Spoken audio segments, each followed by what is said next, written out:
ನಮಸ್ತೆ ಫ್ರೆಂಡ್ಸ್, ಇವತ್ತಿನ ಒಂದು ವಿಡಿಯೋದಲ್ಲಿ ನಮ್ಮ ಮನೆಯ ಮುಖ್ಯ ದ್ವಾರದ ಮೇಲೆ ಯಾವ ಚಿಹ್ನೆಗಳಿರಬೇಕು, ಜೊತೆಗೆ ನಾನು ಹೇಳುವಂತಹ ಈ ಒಂದು ಮ್ಯಾಜಿಕ್ ನಂಬರ್ನ ನೀವು ನಿಮ್ಮ ಮನೆಯ ಮೇನ್ ಡೋರ್ ಮೇಲೆ ಬರೆಯೋದ್ರಿಂದ ನೀವು ಕೊಟ್ಟಿರ್ತಕ್ಕಂತಹ ಸಾಲ ಇರ್ಬೋದು, ಮತ್ತು ಚಿನ್ನ ಇರ್ಬೋದು, ಅಡವಿಟ್ಟಿರುವಂತಹ ಚಿನ್ನ ಪ್ರತಿಯೊಂದೂ ಅಷ್ಟೇ ನಿಮ್ಮ ಮನೆಗೆ ಬಂದು ಮತ್ತು ವಾಪಸ್ಸು ಸೇರುತ್ತೆ. ಇದರಿಂದ ಈ ನಂಬರ್ ಏನಿದೆಯಲ್ಲ, ಈ ಒಂದು ನಂಬರು ಒಂದು ಮ್ಯಾಜಿಕ್ ನಂಬರ್ ಅಂತಲೇ ಹೇಳ್ಬೋದು. ಮತ್ತು ಈ ನಂಬರ್ನ ನೀವು ಯಾವ್ಯಾವ ಬರೀಬೇಕು ಅಂತ ನಾನು ಹೇಳ್ತೀನಿ. ಮೇಯ್ನಾಗಿ ಈ ಒಂದು ನಂಬರ್ನ ನಾವು ಕರೆಯುವಂಥದ್ದು ವಿಷ್ಣುವಿನ ಸಂಖ್ಯೆ ಅಂತ ಹೇಳ್ತೀವಿ, 33. ಈ ವಿಷ್ಣುವಿನ ಸಂಖ್ಯೆ 33 ಇದು ಆಗಿರೋದ್ರಿಂದ ನಮ್ಮ ಮುಖ್ಯ ದ್ವಾರದ ಮೇಲೆ ನೀವು ಈ ಒಂದು ನಂಬರ್ನ ಬರೀಬೇಕು. ಈ ನಂಬರ್ನ ಬರೆಯೋದಕ್ಕಿಂತ ಮುಂಚೆ ಪ್ರತಿಯೊಬ್ಬರ ಮನೆಯಲ್ಲೂ, ಅಂದರೆ ಮನೆ ಮುಖ್ಯ ದ್ವಾರದ ಮೇಲೆ ಗಂಧದಿಂದ ಮೊದಲನೇದಾಗಿ ತ್ರಿಶೂಲ, ಓಂ ಮತ್ತು ಸ್ವಸ್ತಿಕನ ಬರೆದು ಇರಲೇಬೇಕು. ಇದು ಮನೆಗೆ ತುಂಬಾ ಒಳ್ಳೆಯದು. ಕೆಟ್ಟ ದೃಷ್ಟಿ, ನರದೃಷ್ಟಿ ಇವುಗಳೆಲ್ಲನೂ ದೂರ ಮಾಡುವಂಥದ್ದು ತ್ರಿಶೂಲ, ಓಂ ಮತ್ತು ಸ್ವಸ್ತಿಕು. ಗಂಧದಿಂದ ಇದನ್ನು ನೀವು ಬರೆಯಿರಿ ಪ್ರತಿ ಶುಕ್ರವಾರ.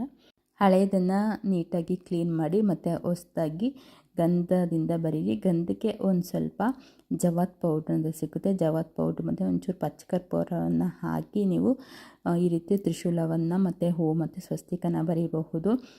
ಈ ರೀತಿ ಬರೆಯೋದ್ರಿಂದ ಮನೆಗೆ ಯಾವುದೇ ರೀತಿ ಕೆಟ್ಟ ದೃಷ್ಟಿ ಅಂತ ಅನ್ನೋದು ತಾಗೋದಿಲ್ಲ. ಯಾವುದೇ ರೀತಿ ನಮಗೆ ಒಂದು ವಾಮಾಚಾರ ಇರ್ಬೋದು, ಮಾಟ ಮಂತ್ರ ಇದನ್ನೆಲ್ಲ ಮಾಡೋತಿದ್ರೆ ಅದು ನಮ್ಮ ಹೊಸ್ತಿಲನ್ನು ದಾಟಿ ಕೂಡ ಬರೋದಿಲ್ಲ.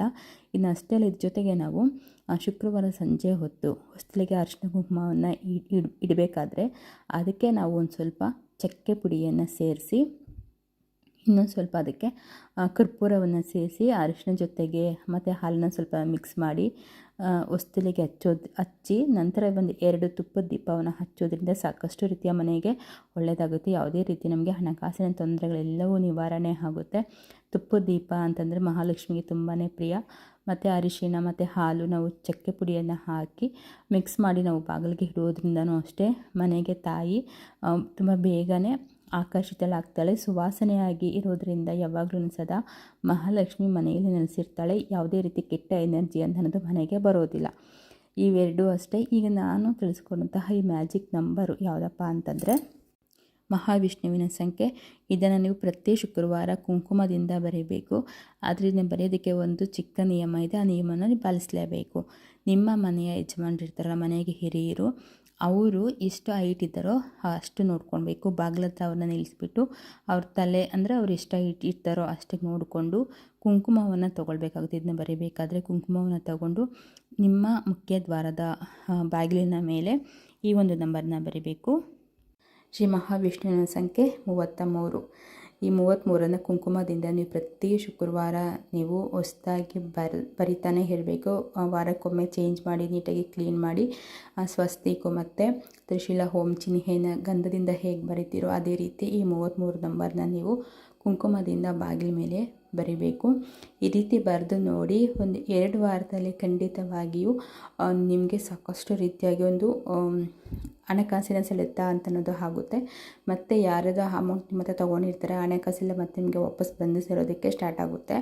ಇನ್ನು ಅಡವಿಟ್ಟಿರೋ ಬಂಗಾರ ಅಷ್ಟೇ ಒಂದೊಂದು ಹಾಗೆ ಮನೆಗೆ ಬರೋದಕ್ಕೆ ಸ್ಟಾರ್ಟ್ ಆಗುತ್ತೆ. ಇದನ್ನು ಮಾಡಿ ನೋಡಿ, ನಿಮಗೆ ಗೊತ್ತಾಗುತ್ತೆ. ತುಂಬಾ ಒಂದು ಮ್ಯಾಜಿಕ್ ಪವರ್ಫುಲ್ ನಂಬರ್ ಅಂತಲೇ ಹೇಳ್ಬೋದು. ತಪ್ಪದೆ ಎಲ್ಲರೂ ಮಾಡ್ಕೊಳ್ಳಿ. ಅದು ಶಕ್ತಿ ಏನು, ಪವರ್ ಏನು ಅಂತ ಮತ್ತು ನೀವು ನನಗೆ ಕಮೆಂಟ್ ಹಾಕಿ ಹೇಳ್ತೀರಾ. ಅಷ್ಟೊಂದು ಒಳ್ಳೆಯದು ಈ ಒಂದು ನಂಬರ್, ಮಹಾವಿಷ್ಣುವಿನ ಸಂಖ್ಯೆ. ಅದು ಒಂದು ನೆನ್ಪಿಟ್ಕೊಳ್ಳಿ. ನಿಮ್ಮ ಮನೆಯ ಯಜಮಾನರು, ಮನೆಗೆ ಹಿರಿಯರು ಇರ್ತಾರಲ್ಲ, ಗಂಡಸರು, ಅವ್ರ ಹೈಟನ್ನು ನೋಡಿಕೊಂಡು ಅವ್ರ ಎತ್ತರ ಎಷ್ಟಿದೆಯೋ ಅಷ್ಟಕ್ಕೆ ನೀವು ಮಾರ್ಕನ್ನು ಮಾಡಿಕೊಂಡು ಆ ಮಾರ್ಕ್ ಕರೆಕ್ಟಾಗಿ ನೀವು ನಂಬರ್ನ ನೀಟಾಗಿ ಬರ್ಕೊಳ್ಬೇಕು ಕುಂಕುಮದಿಂದ. ಸೊ ಈ ರೀತಿ ಮಾಡ್ಕೊಳ್ಳಿ. ಎಲ್ಲರಿಗೂ ತುಂಬಾ ಒಳ್ಳೆಯದಾಗುತ್ತೆ. ಒಂದು ಪಾಸಿಟಿವ್ ಎನರ್ಜಿ, ನಿಮ್ಮೆಲ್ಲ ರೀತಿಯ ಹಣಕಾಸಿನ ಸಮಸ್ಯೆಗಳು ನಿವಾರಣೆ ಆಗುತ್ತೆ. ಕೊಟ್ಟಿರೋ ಅಮೌಂಟು ಮತ್ತು ನಿಮಗೆ ವಾಪಸ್ ಬಂದು ಸೇರುತ್ತೆ. ಮತ್ತು ಯಾವುದೇ ರೀತಿ ಮನೆಯಲ್ಲಿ ಆರ್ಥಿಕ ಸಮಸ್ಯೆಗಳು ಇರೋದಿಲ್ಲ. ಅಡವಿಟ್ಟಿರೋ ಚಿನ್ನ ಸಹ ಬಂದು ನಿಮ್ಮ ಮನೆಗೆ ವಾಪಸ್ ಸೇರುತ್ತೆ. ಸ್ನೇಹಿತರೆ, ವಿಡಿಯೋ ನಿಮಗೆಲ್ಲರಿಗೂ ಇಷ್ಟ ಆಗಿದೆ ಮತ್ತು ಯೂಸ್ಫುಲ್ ಆಗಿದೆ ಅಂತ ಅಂದ್ಕೊಂಡಿದ್ದೀನಿ. ಇಷ್ಟ ಆಗಿದೆ ದಯವಿಟ್ಟು ನನ್ನ ಚಾನಲ್ ಸಬ್ಸ್ಕ್ರೈಬ್ ಮಾಡ್ಕೊಳ್ಳಿ. ಮುಂದಿನ ವಿಡಿಯೋದಲ್ಲಿ ಮತ್ತೆ ಸಿಗ್ತೀನಿ. ಅಲ್ಲಿವರೆಗೂ ಧನ್ಯವಾದಗಳು. ಜೈ ಬಜರಂಗಿ, ಜೈ ಶ್ರೀರಾಮ್, ಓಂ ನಮಃ ಶಿವಾಯ, ಹರ ಹರ ಮಹಾದೇವ.